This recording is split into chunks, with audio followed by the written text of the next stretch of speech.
Welcome back to our channel, my dear friends.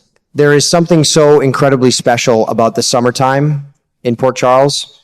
And as we look ahead to the week of July 27th, my heart is just full of anticipation. If you have been watching as long as I have, you know that the annual Port Charles baseball games are a time-honored tradition. It is a time when the whole town puts down their pagers, steps away from the boardroom, and gathers on the bleachers. It is as American as apple pie, with the smell of roasted peanuts and hot dogs in the air, and the crack of the bat echoing under the bright stadium lights. But let me tell you, this year, the real action is not going to be happening on the home plate. The real sparks are flying behind the scenes, and it looks like the baseball diamond is going to be the ultimate matchmaking ground for two couples who are desperately in need of some sunshine in their lives. Let us start by talking about Dante Falconeri and our sweet Elizabeth Baldwin. Lord knows both of these wonderful souls have been through the ringer more times than we can count. Lately, I have been watching them share the screen, and there is this undeniable quiet comfort between them. They have been leaning on each other, building a friendship that feels so natural and grounded. It is not that flashy, dramatic kind of love that burns out quickly. It is the kind of deep, steady connection that is born out of shared hardship. And heaven knows they have had their fair share of crises recently to bond over. The incident with poor little Rocco really broke my heart, and it is the main reason Dante and Elizabeth have grown so close. Seeing a child in danger is every parent's worst nightmare, and when Rocco suffered that terrifying gunshot wound, my stomach just tied itself in knots. Dante was beside himself with worry, pacing the hospital floors, feeling that heavy burden of a father who just wants to protect his boy, and who was there to steady the ship? Our Elizabeth.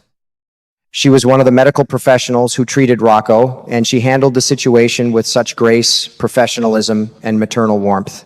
Elizabeth has raised boys of her own. She knows exactly how to speak to a frightened child and a panicked father.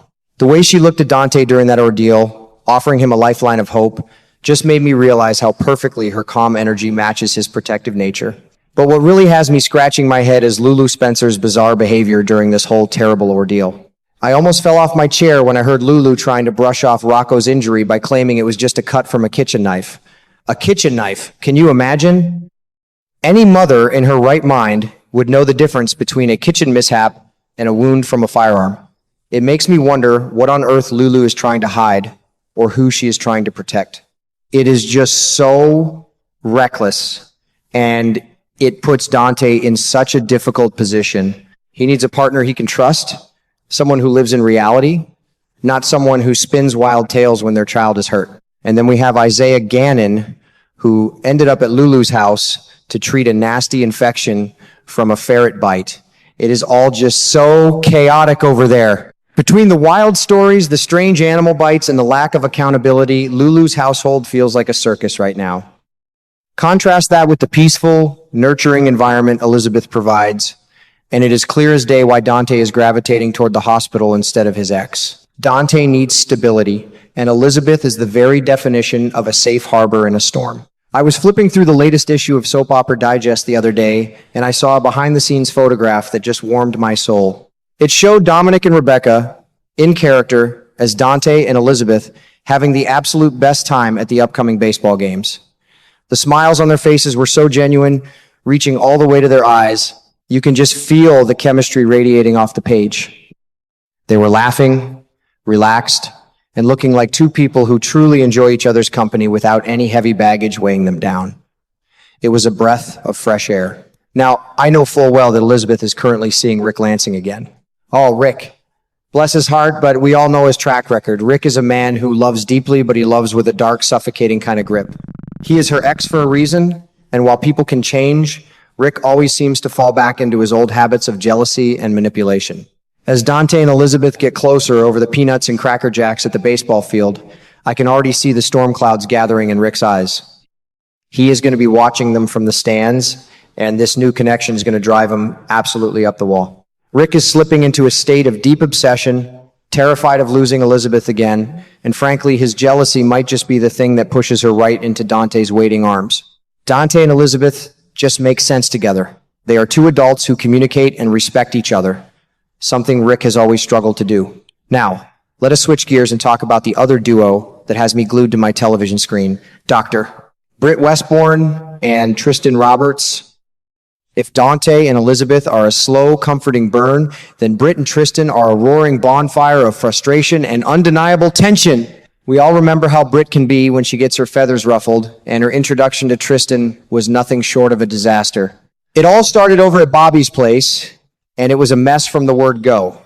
Tristan had somehow managed to rent Britt's room without giving her any prior notice. Imagine coming home, exhausted after a long shift, only to find a handsome stranger has taken over your sanctuary.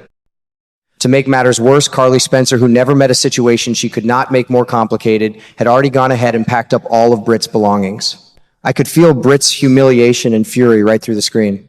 Carly packing her bags was just the cherry on top of a deeply insulting Sunday. Britt completely lost her temper, and she unleashed all that fiery anger right onto Tristan. Even after the poor man realized the mistake, canceled his booking, and tried to make amends, the damage was done. When they bumped into each other later in the hallways of General Hospital, you could cut the tension with a scalpel. They bickered, they glared, and they exchanged the kind of witty, biting remarks that only two people trying to hide a mutual attraction can muster. But leave it to the good people of Port Charles to force these two stubborn mules into the same pen. Lucas Jones, always the peacemaker, somehow managed to talk Tristan into joining the hospital's baseball team for the upcoming games. And if that was not enough, the wonderful Stella Henry, along with Elizabeth and a few others, orchestrated a brilliant little scheme. As part of the conditions for Britt being rehired at the hospital, they appointed her as the team's equipment manager. I had to laugh out loud when I heard that. Can you picture our fabulous high-maintenance Britt dragging around duffel bags full of dirty baseball bats, sweaty helmets, and chalk? It is absolute comedic gold, but it is also the perfect setup for romance. The baseball field is going to be the great equalizer for Britt and Tristan. When you are out there in the summer heat, covered in dirt, arguing over a bad call by the umpire, all those professional walls just crumble away. The games will give them a chance to channel all that bickering into healthy competition. I can already picture Tristan up at bat, giving Britt a cheeky wink, and Britt rolling her eyes while secretly admiring his swing. All the leaks and rumors are pointing to these two becoming a full-fledged couple, and I am entirely here for it. They have that classic old-school soap opera dynamic where they absolutely despise each other right up until the moment they realize they are madly in love. But just like with Elizabeth and Rick, this budding romance is leaving a trail of broken hearts in its wake. My heart aches for Jason Morgan. We all know the deep, profound connection Jason and Britt shared. For a long time, she was the only woman who truly saw past his tough exterior to the man underneath. Seeing Britt move on, laughing and finding joy with someone like Tristan, is going to be a bitter pill for Jason to swallow. Jason is not a man who wears his heart on his sleeve. He suffers in silence.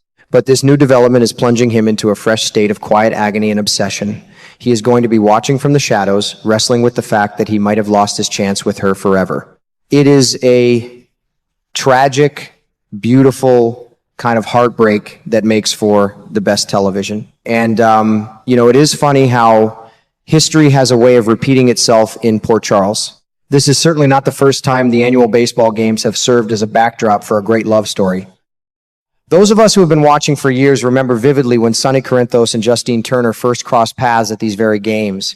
It started with just a few stolen glances over the bleachers, a little playful flirting near the concession stand, and before we knew it, they were swept up in a passionate, secret romance that had us all on the edge of our seats. The baseball games have a kind of magic to them.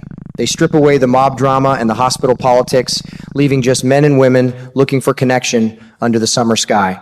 So, as we gear up for the week of July 27th, I am keeping my eyes peeled and my heart open. Who knows where Dante and Elizabeth or Tristan and Britt will be a year from now. If the past is any indication, these games are going to change the course of their lives forever.